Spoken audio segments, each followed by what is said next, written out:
दोस्तों धरना निरंतर चल रहा है और अपनी मांगों को लेकर धरने में जरूर आइए, क्योंकि मांगे हमारी बहुत जल्द पूरी होने जा रही है। और साथ में जो है आगे का हम धरना दिखाते हैं। वीडियो को लाइक शेयर कमेंट करके बताइएगा। धन्यवाद। नहीं चलेगी, तानाशाही नहीं चलेगी, नहीं चलेगी, नहीं चलेगी। संघर्ष हमारा जारी है, अब आदेशों की बारी है, संघर्ष हमारा जारी है, अब आदेशों की बारी है। जिन पल्लियों में बैठने का प्रयोग किया जाता है उन्हीं पल्लियों को ओढ़ करके भी इस पर धरना प्रदर्शन का पूरा सहयोग प्रदान किया आप साथियों के द्वारा।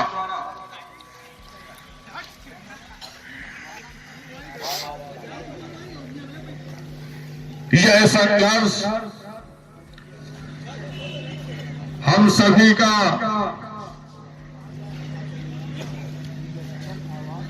परमात्मा भी परीक्षा ले रहा है हम लोगों की, कि देखते हैं बारिश करते हैं ये उठेंगे या नहीं उठेंगे।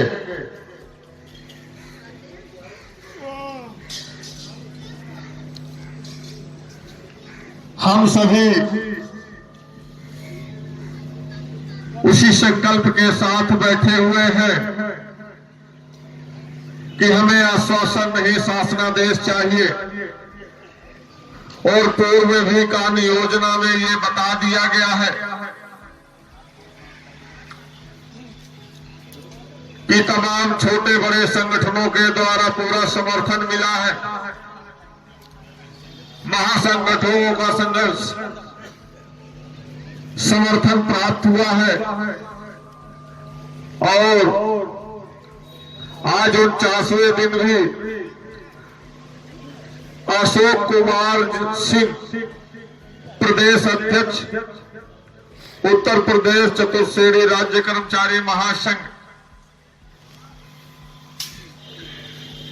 के अध्यक्ष जी भी आप सभी के बीच आए और समर्थन करके गए कि आपके साथ जो कार्य योजना है उस कार्य योजना में हम और हमारे जो राज्य के कर्मचारी हैं वो आपके पूरे समर्थन में है। जो डेट आपके द्वारा निर्धारित की गई है उस निर्धारित तिथि में और समय में जो स्थान आप लोगों ने चुना है उस स्थान में हम लोग पहुंचने का पूरा काम करेंगे। संख्या बल बढ़ रहा है,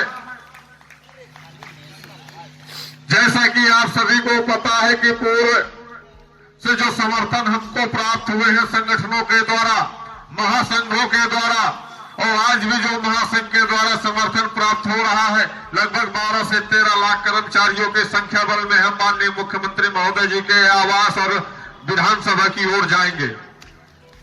हमारी मांगों पर अगर विचार नहीं किया जाता है, जल्द ही शासनादेश निर्गत नहीं किए जाते हैं,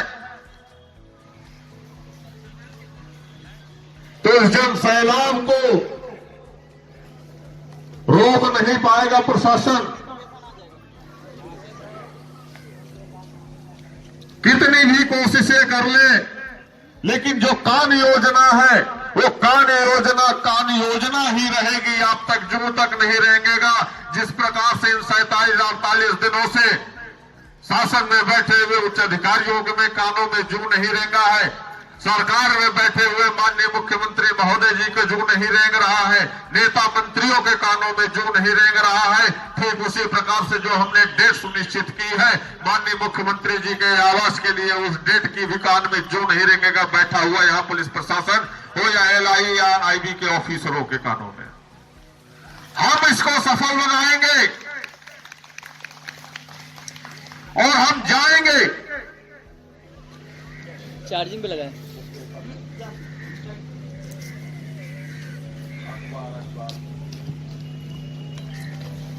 हम जाएंगे।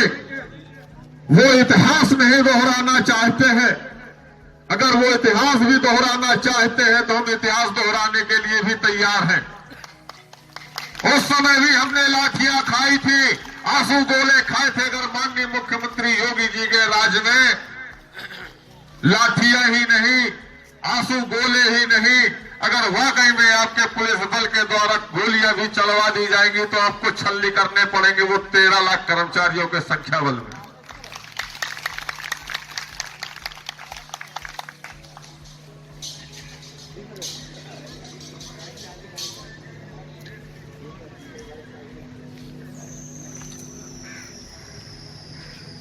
क्यों?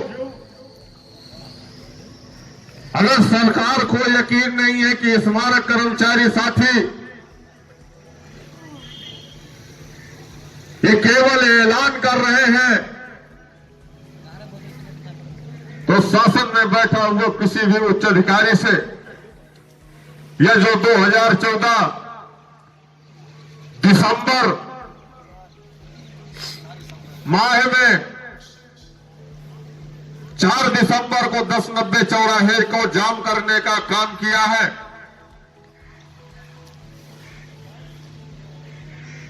अगर आपके पास वो न्यूज पेपर ना हो तो हमसे प्राप्त कर ले आकर के। क्या सच्चाई थी, पता चल जाएगा कि स्थितियां क्या थी 4 दिसंबर 2014 में। और उससे भी ज्यादा विकराल स्थितियां उस तिथि में आने वाली है जो तिथि हमने कार्य योजना में बताई है, और वो समय पर लखनऊ में त्राही त्राही होगी। लखनऊ की जनमानस को उन परिस्थितियों का सामना करना पड़ेगा।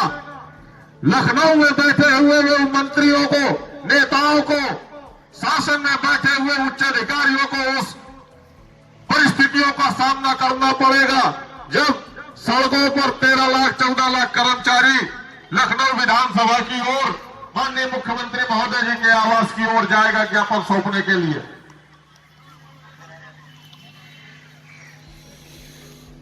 हम 49 दिनों से याचना कर रहे हैं, निवेदन कर रहे हैं,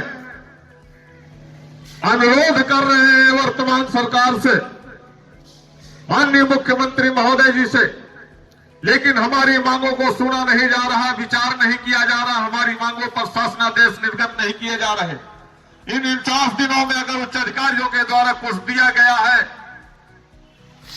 तो सिर्फ कर्मचारियों का सस्पेंशन, नोएडा बादलपुर संबद्धता, 300-400 कर्मचारियों का वेतन स्थगित किया गया है।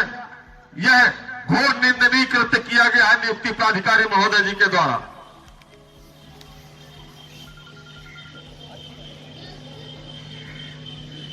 इस तरह के कृत्य करना बंद कर दीजिए और हमारी मांगों पर जल्द ही शासनादेश निर्गत कर दीजिए। स्थितियां विकराल रूप ले सकती है। हो सकता है कि आप आजकल सोच रहे हो और आजकल में वो तिथि भी आ गई, अगर तीर कमान से निकल गया तो फिर वापस नहीं आएगा और उस तिथि में लखनऊ की जनमानस व्यवस्थाएं अव्यवस्थाओं में उत्पन्न हो जाएगी।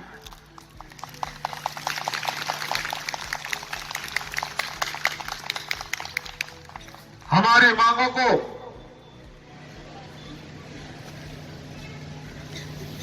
जल्द ही पूरी की जाए, क्योंकि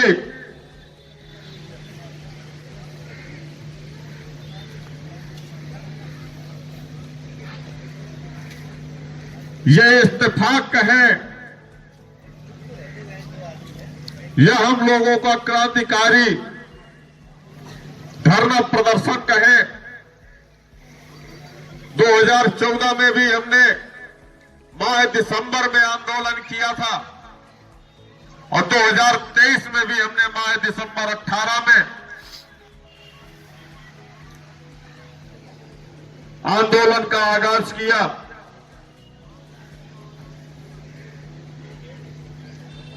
उस समय भी सफलता मिली थी लाठियां खाने के बाद,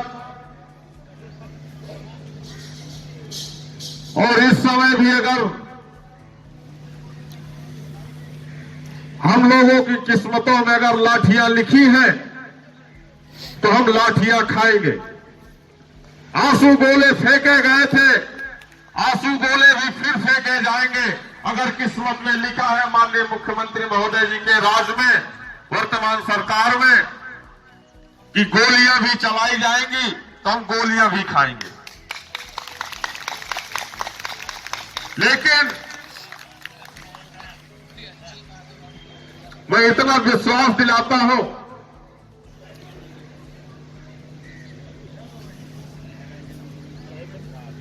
कितना भी पुलिस के द्वारा व्यवस्थाएं कर ली जाए,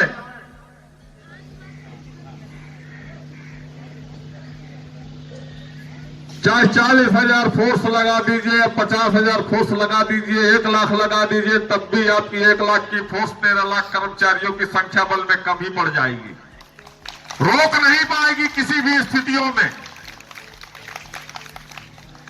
क्योंकि वो समय बहुत नजदीक आ रहा है। हम अपने सभी साथियों से पूछना चाहते हैं, आप लोगों को वो तिथि याद है? याद है? भूल तो नहीं गए हैं आप लोग? समय याद है? स्थान तो हमने बता ही दिया है कि विधानसभा और माननीय मुख्यमंत्री महोदय जी के आवास पर ज्ञापन सौंपने जाएंगे हम लोग। लेकिन हम अकेले नहीं, वो तमाम छोटे बड़े संगठन महासंघ के अध्यक्ष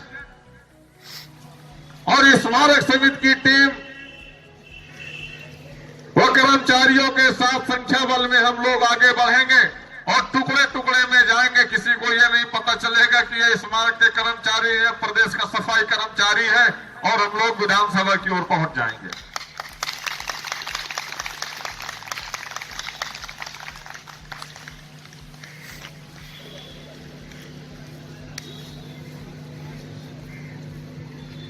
हमारे विभागीय उच्च अधिकारियों के द्वारा जो लापरवाही बरती गई है कर्मचारियों के भविष्य के प्रति, वाकई में बहुत ही निंदनीय है।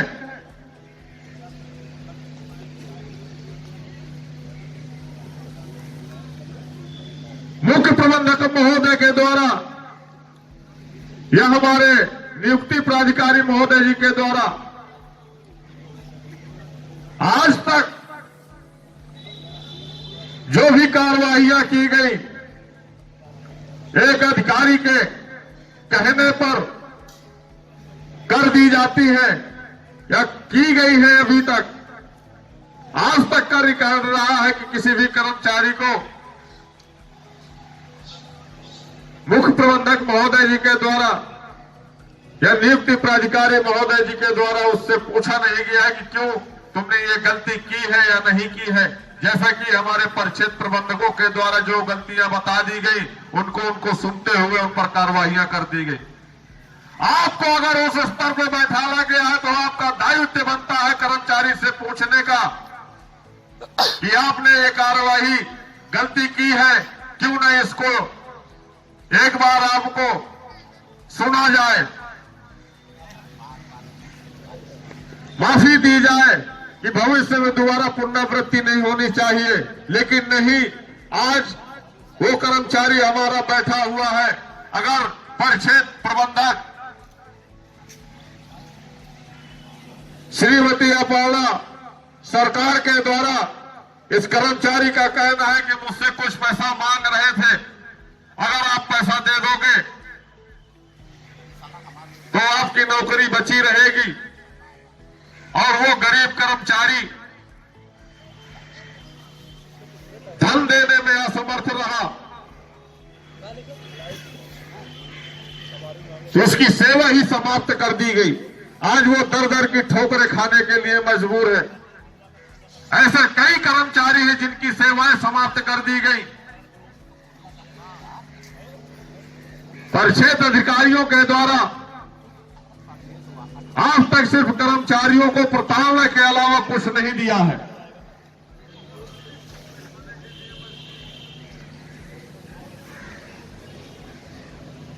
हमेशा परेशान किया गया है, मानसिक रूप से टॉर्चर किए गए हैं और आर्थिक रूप से तोड़ा गया है स्मारक समिति के कर्मचारियों को। ऐसे दोषी अधिकारियों के विरुद्ध भी कठोर कार्रवाइयां होनी चाहिए।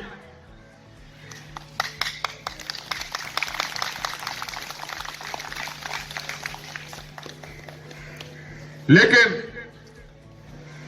दुर्भाग्य है हमारे मुख्य प्रबंधक महोदय एलडीएबीसी नियुक्ति प्राधिकारी महोदय जी के पास इतना समय ही नहीं है कि किसी कर्मचारी के लिए अगर कार्यवाही आई है तो एक बार कर्मचारी को भी सामने बुलाया जाए कि ये अधिकारी गलत है या कर्मचारी गलत है, पूछना चाहिए उनको। अगर अब तक नहीं किया गया है तो आगे से भी जिन कर्मचारियों के साथ ऐसी स्थितियां उत्पन्न की जाए तो उन कर्मचारी साथियों को बुला करके स्पष्ट रूप से पूछा जाए कि वो आपने ये गलती की है या नहीं की है, अगर की है तो क्यों की है, उसका भी जवाब दें और हमारे कर्मचारी साथी को भी अपना स्पष्ट जवाब देने के लिए अपने समक्ष उपस्थित कराएं।